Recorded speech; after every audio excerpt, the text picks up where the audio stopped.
games this year with a passing touchdown and a rushing touchdown for Allen, most in NFL history. Bills up 21-3, and then here comes the D. I like the call, 3rd and 1, you take a shot, you're down 21-3. It just felt like Buffalo knew exactly what was coming, the rush, and then the trigger by the linebackers. Nowhere to go for Dak Prescott. Here it comes again. The story of the game was, in many ways, this Buffalo defensive line on 3rd down got after this offensive line in the obvious pass situations for Dallas Cowboys. Allen only had 7 completions in this game, but this one, a spectacular catch by D. Really nice job. Gets outside the pocket, and then the sidearm throw, the one hand. Watch his Steph's eyes follow the ball completely into his left hand there to pull it in, screw the mouthpiece. That was on a 3rd and 8, and so if this was still a game, that gave them the advantage, and then this was the very next play. Just a complete beatdown at the line of scrimmage by the Buffalo Bills offensive line, and that's the difference. This team last year, the offensive line was the weakness. It's starting to become its strength. 221 yards from scrimmage for James Cook. He was the story. Too little, too late. Dak would get a touchdown late after that pick, but it wasn't nearly enough. This one, as one-sided as the final score would sound, 31-10. The Bills get the huge statement win. Micah Parsons, what the actual heck? Honestly, it's just unacceptable at this point. There's no excuse for it. It's mind-boggling. I don't understand it. Why we're not playing well and why we're not coming together on the road. It's a huge difference. It's what this next week of preparation and honestly these next couple of weeks are about is figuring out what that difference is and trying to close that gap. Obviously, we'd love to come out, start like we play at home, produce like we do at home, but that just hadn't been the case.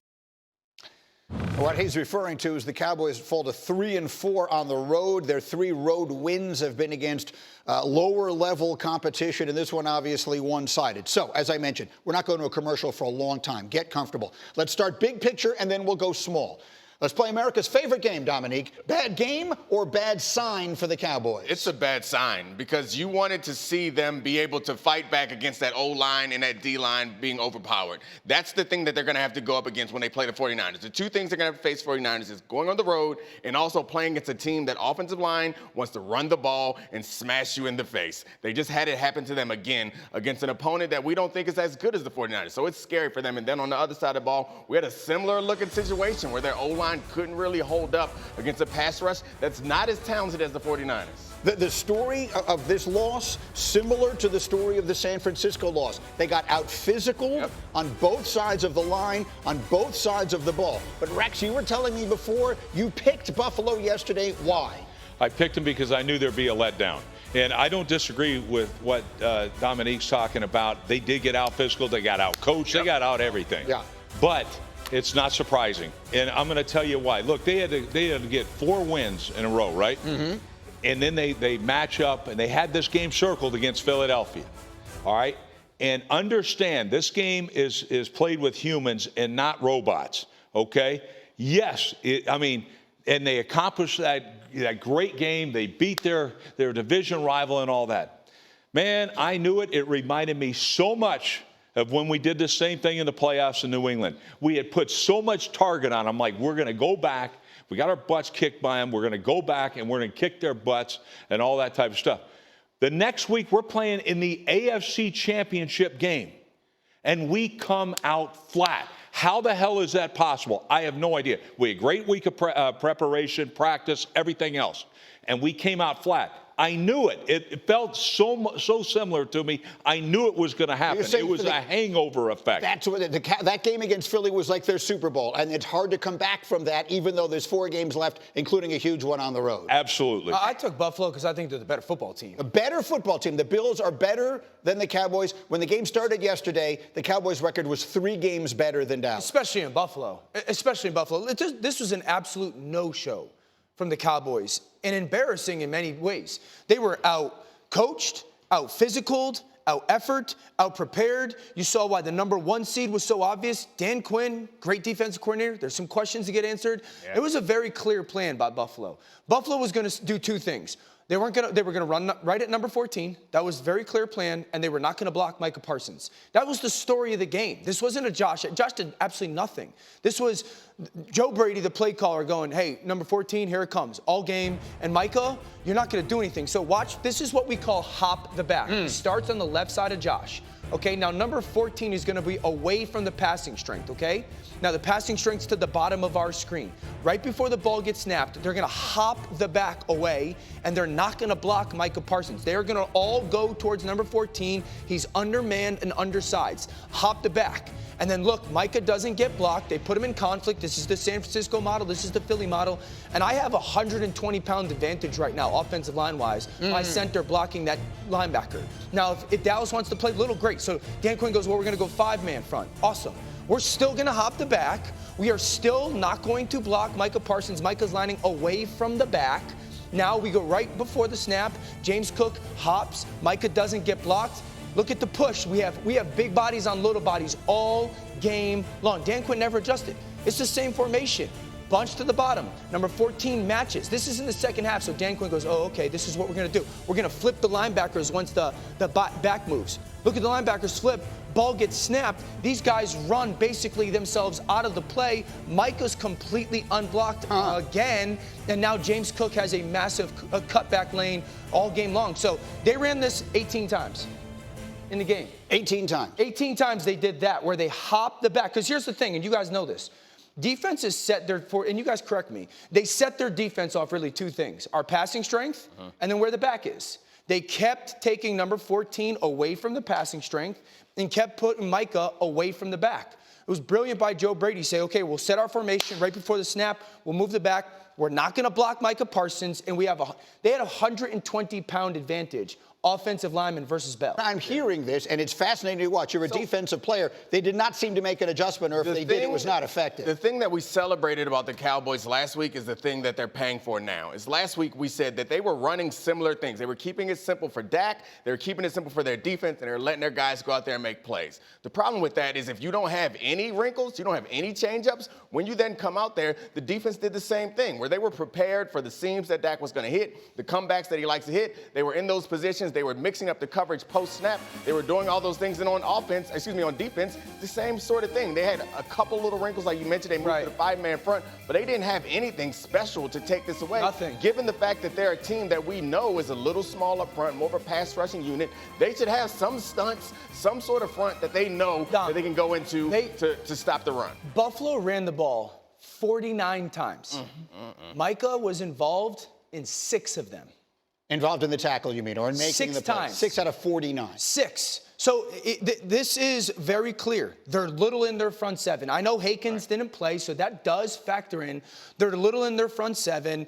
If Micah doesn't ruin plays, it's a completely different defense. If they don't get to hunt with an advantage. It's like they want their special players to make the plays, which is going to be great sometimes, but there are going to be situations where you need your coaches to make a play. The bottom line of it is, look, maybe I'm oversimplifying this, but the Cowboys are not a defense that is built to be down 14-0. No. Right? The Cowboys need to play from in front so those guys can get after the quarterback, which they do probably as well as anybody. And then having a small safety playing linebackers to your benefit. Right. Because he's in the pass coverage. Right. Anyway, I'm sorry. No, that's my point. That's it. I mean, you're saying what I'm saying, only better, because you understand it and I'm just guessing. It just seems to me that if you make the Cowboys try and play a physical game on defense that is playing against their strength, and Rex, as one of the great defensive coordinators ever, it did not look obvious to me that they adjusted in any meaningful way. No, they never did. And that's the thing but they never do. And they're built to play man coverage. You're talking about, hey, we're getting the back isolated, on a guy, great coaching thing. Yeah, that's what they do. Right. And so if they can't hold up against you, it doesn't look good. The thing is, it's interesting. I'm going to disagree about how Josh Allen did nothing in this game. Yeah. He affected everything, yes, sure. but affected everything in a run game. Meaning? That's why they don't block Micah Parsons. Right. Who do you think is going with Josh Allen? Micah Parsons. Yeah. That's what contributes to the running game. And so to me, anytime he's running on that boot, especially in that 5-man front, well, who's responsible for that guy? Yeah. He is. And so he can't play the wind-back run, all right? And so they took advantage of it. The size about the linebacker Bell, okay, He's 210 pounds. 205 pounds. Okay, and so now that's obviously a joke. And here's what else a joke. a one linebacker set. That's why you saw all those counters. Right. Okay, they're getting more hats to the play than you got. You only have one inside linebacker. So to me, it was a brilliant design. That's why we saw the play over and over and over. Rex, they ran you don't 3 need plays. to run anything else. Buffalo really ran 3 plays. They did that hop the back that I just showed so often in that 4-strong formation. Yeah. They pulled the tackle a bunch of times. That's that Deion Dawkins clip where you see him just pushing the guy 20 yards making downfield. Linebackers disappear. Unbelievable. Like and they behind. ran like what we call Pony 21, where they put Johnson and Cook on the field at the same time. This was a very much so. The Cowboys have some issues on their defense that they're going to have to correct versus really well-coached teams. So before I put a ribbon on the defensive side for a minute, Neek, I think most fans are watching this thinking they're just getting the ball run down their throat. That's a player thing. I feel like you guys are saying this was a coaching thing. What thing was it? I think you can't have schemes or people that take care of every single thing. There needs to be a change. So at a certain point in the game, when you recognize that the sets that you're running and the players that you have aren't getting it done, you need to have what is the answer to it? They went through the whole first half without an answer, came out in the second half and still had no answer. And Dan Quinn is from a system, or like his lineage coaching-wise is we do what we do. Right. We were celebrating Dan Quinn because he made a change last week where he's like, all right, Gilmore, follow this guy. Right. We're like, yeah, that's an adjustment. But you need to have more than one adjustment. Yeah. That's a pass adjustment. Now you have a run game adjustment. They don't seem to have And you got to remember that last clip that I showed, Greeny, in the second half, they tried to start to flip number 14 and number 33. But it happens, they do such a good job, Buffalo, of moving late that you're at a disadvantage. If you try to flip, you run yourselves out of plays. Yeah, so I mean, and what you're saying is they couldn't just put bigger people on the field because then Josh Allen would just take over the game. So the threat of Allen may have played a big role yesterday despite his only having 7 completions. I guarantee you it had an effect. Yeah, but you know what? If you said Josh completes 7 passes, I said last week, hey, Buffalo wins the game. Josh is going to lead the MVP conversation. Right. I can't, no way I say that after completing 7 passes. Yesterday was bad for his MVP hunt, but it was really good to see this have a complete team win. And it seemed like he had faith in his coordinator. He had faith in his teammates in a way that I don't know that I've ever seen. They had a brilliant plan. I mean, you can't. Totally agree. You have to give him credit that Joe Brady or whatever had a brilliant plan. Yeah, look, I mean, it was controversial when they made the offensive coordinator change a few weeks ago. So far, it looks like it was a good move. Now let's go to the other side of the ball. Dak Prescott went into yesterday as one of the leading candidates for league MVP. Their offense just got completely stoned yesterday. What was the story? Dak did not play good. He is far from the reason that this game went that way. He just didn't have the ball much. They didn't get in rhythm often. He's been so great on third down.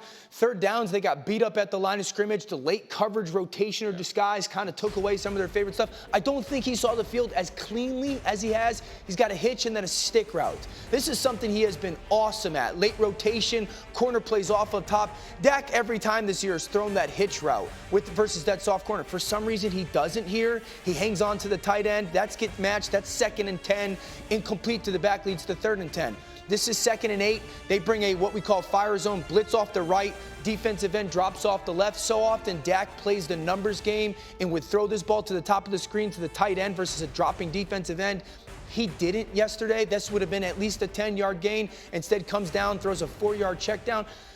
This is me a little bit nitpicking, candidly. Yeah, it was a weird game in this regard, in case you didn't see it. So the first drive, as we showed you, I thought a very questionable roughing the passer quarterback, gives Buffalo another set of downs, they score a touchdown. Then Dak immediately misses a wide open Brandon Cooks for what would have been a long touchdown. Then they get the running into the punter. Wide open. Well, he's behind the defense, Dan. I mean, he overthrew him. He's open. The ball is overthrown. That you expect then you get this. Then they run into the punter. Yes. Rex, which they get right. This is terrible. It looks like he should have caught it. Well, and that's the thing. He ends up leaving his feet instead of running through the hoop.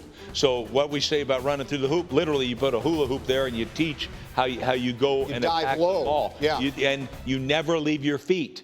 He unfortunately loses. So it was a disaster all the way around. The good thing is, I got to say this, the good thing for Dallas, it's not just one side of the ball. Yeah. The whole team stunk. Okay. So special teams, they're not feeling good in their meeting. Right. Offense, you're not feeling good in your meetings. Neither is the defense. You have a chance to improve because of this. Yeah, I think it's a lot of the similar stuff that we said about the offense. Excuse me, we said about defense. We say about the offense is like Dan was saying. We've seen Dak complete these pass concepts all season long. So have the Bills. Yeah. The Bills also recognize that Dak Prescott is one of the better quarterbacks at getting a pre-snap read. He seems so decisive. This is the pass. That's the play. Yeah. You're telling me he's not open? Wide open. Can we go back to that previous one? No, I'm not saying no. I'm not saying no. It's a 60-yard bomb post that is a foot. He's not saying that he should have. I'm merely saying this is a touchdown if it's complete. Listen, there's more the game plays. Is totally different. There's more plays. Look at this. You're telling me he's not. That's not open by NFL standards? I'm not saying it's not open, but you're making it sound like he's butt naked, wide open Cooper Kupp yesterday, and he misses them by. I mean, he's. Well, they're not playing Washington for goodness' right. sake. Yeah, no. I got the Bills are more trying. plays that are more like Dak. There was dropped interceptions. No. I'm not making it about Dak. I'm merely saying the game started weird. Like the Bills probably shouldn't have gotten their first touchdown. Yeah. Then the Cowboys could have tied it. Then they run into the punter. Now it's 14-0. Yeah. The game felt even, but it's 14-0, and it never came back again. I think when it comes to the Cowboys offense, Dom's point is spot on. And going into the game, you're trying to figure out ways to slow down Dallas's offense. Dak had, in many ways, become unbelievably boring in a good statement. Where cover 3, the ball go there. Cover 2, ball, like it was almost robotic. And what Buffalo did a really good job of was didn't tell him what was going to be the case pre-snap. Right. And then post-snap just changed a little bit. So it forced just a little bit of doubt, a little bit of cloud in his mind of, okay, exactly what are you doing? Then he's forced to play a little bit slower. Zach Martin goes out. Pass rush starts to get home. I think that's the late disguise was really. And they're down by a bunch, and so they're one-dimensional. So I think your point is a fair one. It got out of hand quickly. They're not as much like that as the score showed them to be like a lot worse than the Bills. That's what I mean. The game felt dead even, and it's 14-0, and I think it changes the way the game is played. No, but in the first 8 minutes, it felt like the Cowboys are moving, or they have the open play. Then they run into the punter. The Cowboys stop them both of their first 2 series, and they get the questionable call. Then they get the running into the punter, and now it's 14-0. Right, but there's an obvious question that we're missing is why is this team different on the road than they are at home? What's the answer? And can I just say, it's night and day difference, right? There are twice as many points at home as there is on the road, okay? And what it is, you talked about changing the picture. Both of you talked about how Buffalo changed the picture. Why? This is a check with me offense. We praise them like crazy, okay? And there's what your he numbers means by right real here. quick, Rex. What he means by check with me is they give Dak multiple plays in the huddle. He gets the line of scrimmage, and he's telling the offense what's the ideal play that we are going to get into because I know more than likely what the defense is doing. Exactly, and they're seeing it's almost as easy as are they 2 high safeties or 1 high. Well, they did a tremendous job showing 2, rolling to 1, going to fire zone, doing all these type of things, pressures and things like that. So they knew their checks. All right, this is going to be pretty obvious to me. Right. And when you're on the road, you don't communicate near as well. Because of the crowd noise. Exactly. And Buffalo, obviously, one of the loudest places that you can play. The home-road split on the Cowboys now is noticeable. Look, we have just started